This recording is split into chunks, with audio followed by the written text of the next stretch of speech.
사랑하는 성도 여러분, 또 오늘도 주 안에서 복되고 귀한 하루가 되기를 바랍니다. 우리 장로교회 출신 분들은요, 아마 그 칼빈의 예정론에 대해서 아마 많이 들으셨을 겁니다. 예정이라는 말에 대해서 우리가 들었지만 또 예정이라는 그러한 그 의미를 정확하게 아시는 분들이 또 많지 않으시더라고요. 많이 헷갈려 하시더라고요. 그러니까 마치 그 예정을 어떤 그 운명론이나 아니면 숙명론처럼 받아들이는 그러한 분들이 계시더라고요. 왜냐하면 하나님께서 모든 걸 다 정해놓으셨고, 그래서 구원받을 자와 구원받지 않을 자로 미리 다 정해주셨다. 뭐 그런 식으로 이 하나님의 예정을 생각을 하게 되는데, 거기에는 많은 그러한 이 오해를 일으킬 수 있고, 또한 마치 그 구원파가 얘기하는 것 같은 그러한 잘못된 하나님에 대한 그러한 이 신학을 사람들에게 오해로 불러일으킬 수도 있다는 것입니다. 이 예정이라는 것은요, 하나님이 소소하게 우리의 어떤 인간의 한 사람의 삶 속에 이렇게 된다 저렇게 된다 라고 이렇게 다 정해 놓으신 것이 예정이 아니라, 오늘 하나님의 섭리와 하나님의 뜻과 하나님의 경륜이 있습니다. 하나님이 그러한 하나님의 뜻을 다 정해 놓으셨다는 거예요. 그리고 하나님의 뜻이 이 땅 가운데 흘러가는 그러한 과정 속에서 많은 그러한 일들이 우리 인생 속에 일어날 수 있는데, 그것들은 어떠한 하나님이 아주 소소한 것까지 선택하는 것이 아니라 우리 인간의 선택이죠. 그러니까 하나님의 크신 경륜과 구속의 계획과 오늘 성경을 통해서 이어지는 그러한 성경의 역사 속에 하나님의 시간은 계속 흐르게 되고요. 그 하나님의 시간이 흐르는 그러한 과정 속에서 우리 인간사에서 일어나는 그러한 일들은 하나님이 다 모든 것들을 정해놓으신 것이 아니라 인간의 선택이기도 하고요.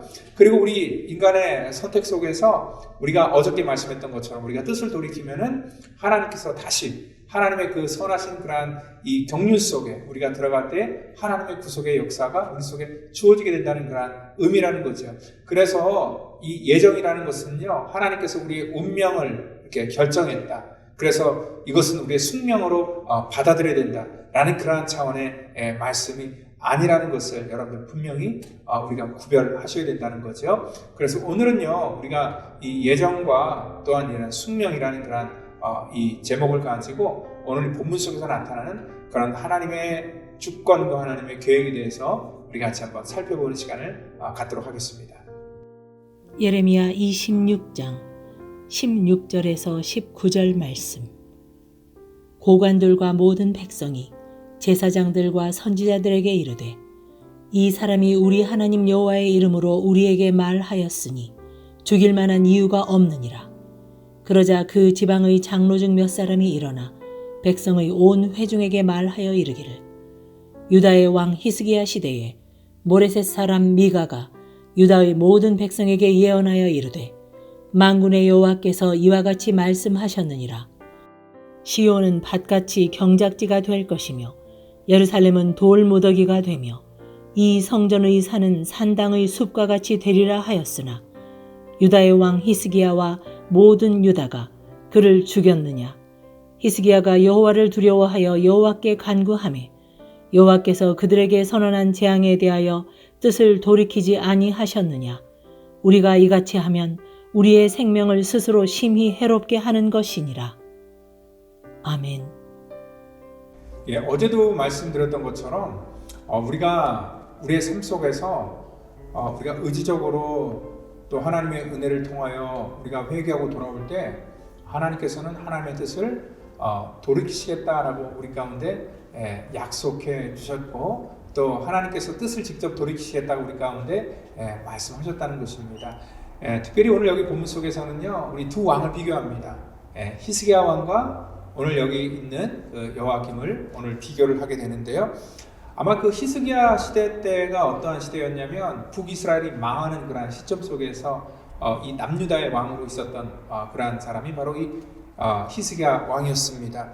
그러니까 히스기야의 부친이었던 그 아하스 때에 남유다도요, 사실 이 북이스라엘 못지않을 만큼 정말 죄악이 그 땅 가운데 관영했었고, 온갖 우상과 또 이방 신들이 그 예루살렘 성전에 넘쳤던, 어떻게 보면 북쪽 이스라엘이나 남유다나 거의 똑같은 그런 상황 속에 있었다는 것을 우리가 알 수 있습니다.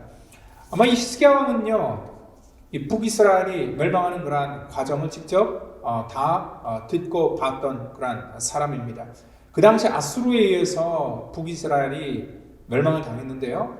아수르가 얼마나 잔혹했냐면 그 아수르 왕이 한번 그 마을을 휘젓고 가면은요, 포로라 할지라도 그 포로를 그냥 죽이는 것이 아니라 뭐 그냥 사람의 껍데기를 다 벗겨서 성문에 달고, 그리고 또 투항을 해도 전부 다 죽이는 그렇게 잔혹한 왕이었다.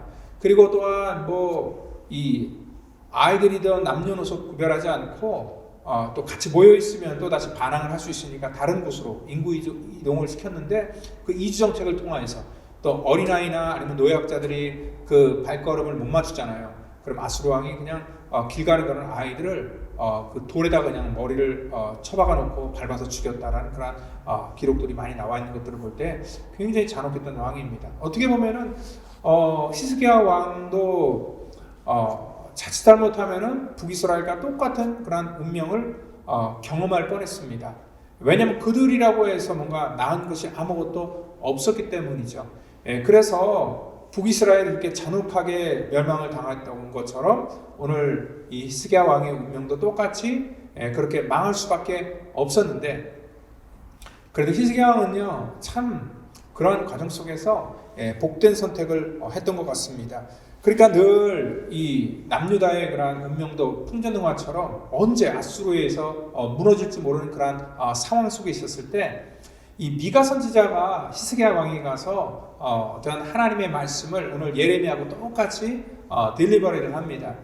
그때 이 미가 선지자가 이러한 얘기를 하죠. 오늘 이 본문 속에서 말씀하는데 이 18절에 말하니까, 18절에 보니까 시온은 바깥이 경작될 것이고 예루살렘은 돌무더기가 되며 이 성전에 사는 산당이 숲처럼 될 것이다 얘기를 하고 있습니다.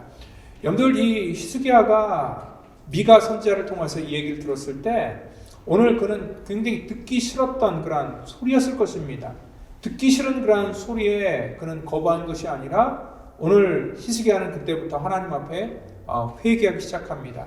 이 미가 선지자의 그러한 이 메시지를 하나님의 말씀으로 그는 인식을 했고요. 하나님 앞에 철저하게 그가 엎드려 자기들의 죄악과 또 그 땅 가운데 이러한 죄가 관영한 것들을 하나님 앞에 온전하게 고백하면서 그러한 것들을 다 철폐하기 시작했고요. 하나님 앞에 대대적으로 이러한 이 성전을 정화하는 그러한 일들을 했고, 그들의 신앙을 개혁하는 그러한 일들에 열심을 내었을 때 오늘 하나님께서 하나님의 뜻을 돌이키셨다는 거죠.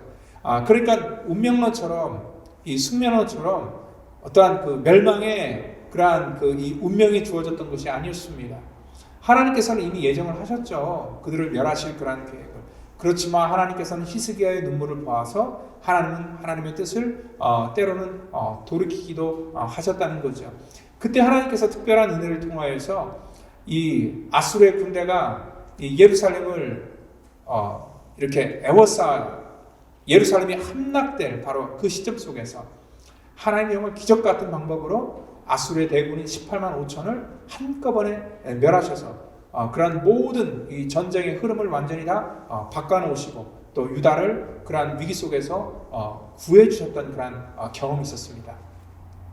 히스기야는요, 하나님 앞에 이렇게 엎드려 기도하면 하나님께서 그 눈물을 보시고 하나님의 뜻을 돌이킨다는 걸 그는 경험했어요. 그래서 또 그가 중병에 걸렸을 때도 똑같이 그는 하나님 앞에 이미 그 경험이 있기 때문에 하나님 앞에 똑같이 그렇게 나아가서 기도합니다. 여러분들, 이렇게 하나님 앞에 기도했을 때 하나님께서는 그의 생명을 연장해 주시는 그러한 놀라운 은혜를 또다시 부어주셨죠. 그러니까 히스기야는 우리가 하나님 앞에 겸비하고 돌아오면은 분명히 하나님께서는 하나님의 그러한 계획과 하나님의 섭리까지도 바꿔주신다는 것을 그가 분명히 경험하고 알고 있었다는 것입니다. 여러분들, 오늘 이 히스기야 왕처럼 오늘 여기 여호야김 왕도 예레미야의 그러한 그 경고의 메시지를 듣고 주 앞에 돌아왔더라면 하나님께서 이렇게 갖고 있던 하나님의 이 계획과 또 하나님의 그러한 그 예정들을 하나님은 분명히 바꿔주셨을 텐데 오늘 그들은 그러한 것들을 하지 않고 오히려 여기 어떠한 반응을 하게 됩니까? 특별히 그 시대 속에서 오늘 이 미가 선지자의 그러한 이 고백처럼 예레미야뿐만 아니라 그 당시에 우리아라는 그러한 선지자가 있었고 우리아는 선지자는 바로 예레미야하고 똑같은 그러한 예언을 했을 때 이 왕은 그 소리가 듣기 싫어서 오늘 그 우리아 선지자를 정말 잡아서 죽이려고 했는데 우리아가 선지자가 도망을 가거든요. 애굽으로요. 근데 끝까지 애굽까지 또 추적해서 결국은 그를 다시 잡아다가 죽이는 그러한 일들을 했다는 것입니다. 여기 예레미야도 사실 죽을 뻔했는데요. 예레미야 선지자는 오늘 아이감이라는 사람 때문에 정말 간신히 죽음을 면하게 됩니다. 여러분들 한번 보세요. 아까 얘기했듯이 미가도 하나님의 말씀을 전했고 우리아도 하나님의 말씀을 전했고 오늘 예레미야도 하나님의 말씀을 전했습니다. 미가는 하나님의 말씀을 전했을 때에 히스기야가 그 말을 들어서 하나님의 말씀이 정말 역사하는 것을 본 사람입니다. 근데 우리의 입장에서는 어떻겠습니까? 하나님의 말씀을 똑바로 전하다가 억울하게 순교를 당한 그러한 사람이고요. 또 예레미야는 죽을 뻔하다가 살아난 사람입니다. 결과가 똑같은 말씀을 전하지만 전부 다 다릅니다. 여러분들 이러한 사람들의 어떤 운명에 대해서 우리가 어떻게 말을 할 수 있을까요? 여러분들 이것은 어떠한 한 사람의 개인의 어떠한 그 운명 또 숙명이 아니라 어쨌든 하나님의 뜻은 계속 그 가운데 돌아가게 되고요. 하나님께서는 그것들을 다 예정해 두셨고 또 그 가운데서 어떤 사람들은 이렇게 죽임을 당한 사람도 있고 그 가운데서 이렇게 살아나는 사람도 있습니다. 그렇지만 궁극적으로는 뭐냐면 하나님의 섭리와 계획은 그 가운데서 계속 흘러간다는 것입니다. 저와 여러분들의 인생도 마찬가지입니다. 하나님이 이 세상을 심판하시고 또한 하나님의 주권과 하나님의 그런 뜻에 대해서 말씀 통해서 우리 가운데 허락하셨습니다. 우리도 이 땅 가운데 여러분들 속에 구원받을 자와 구원받을 못할 자를 하나님께 구별해 놓으신 것이 아니라 우리에게 모두가 다 기회가 있습니다. 오늘 그러한 기회를 정말 하나님의 그러한 이 주권과 섭리를 우리가 깨닫고 우리도 회개하고 돌아오면은 하나님께서 하나님의 국률과 은혜로 하나님의 뜻을 돌이키며 우리에게도 똑같은 그러한 구속의 은혜를 베풀어 주신다는 것을 여러분들 믿으시기를 바랍니다. 그게 바로 하나님의 은총이고 또 하나님의 그러한 은혜라는 것입니다. 오늘 우리들의 인생 속에 저와 여러분들의 삶 속에 그러한 하나님의 은혜가 있다는 것을 여러분들 믿으시고 또 주 앞에 돌아오는 그러한 복된 선택을 하도록 정말 우리 주님께서 이 말씀하신 그러한 그 말씀의 은혜를 붙드시는 저와 여러분 되기를 예수님 이름으로 축원드립니다. 기도하겠습니다. 주님 감사합니다. 우리의 삶이 하나님 우연이 아닙니다. 그리고 또한 운명도 아닙니다. 하나님의 그러한 주권과 섭리 속에서 정말 우리가 그 하나님의 섭리 안에 들어갈 때에 우리 모든 하나님의 거룩한 백성들이 하나님이 우리에게 주시는 조건 없는 그러한 사랑과 은혜를 누릴 수 있게 된 것을 하나님 정말 감사를 드립니다. 우리 모든 성도들이 하나님의 사랑을 깨달아서 이 땅 가운데 정말 하나님의 그러한 주권 속에 붙들린 우리 성도가 되게 하시고 우리 펠로시 교회도 정말 우리의 인간의 그러한 뜻과 인간의 생각이 아니라 하나님의 구속의 경륜을 따라서 하나님의 그 예정하심을 따라서 우리가 순종하며 나아가며 또 우리 모든 성도가 구원받는 그러한 복된 곳이 될 수 있도록 우리를 축복해 주시옵소서. 오늘도 주의 은혜가 우리 삶 속에 부어지기를 원하며 사랑이 많으신 예수님의 이름으로 기도드립니다. 아멘.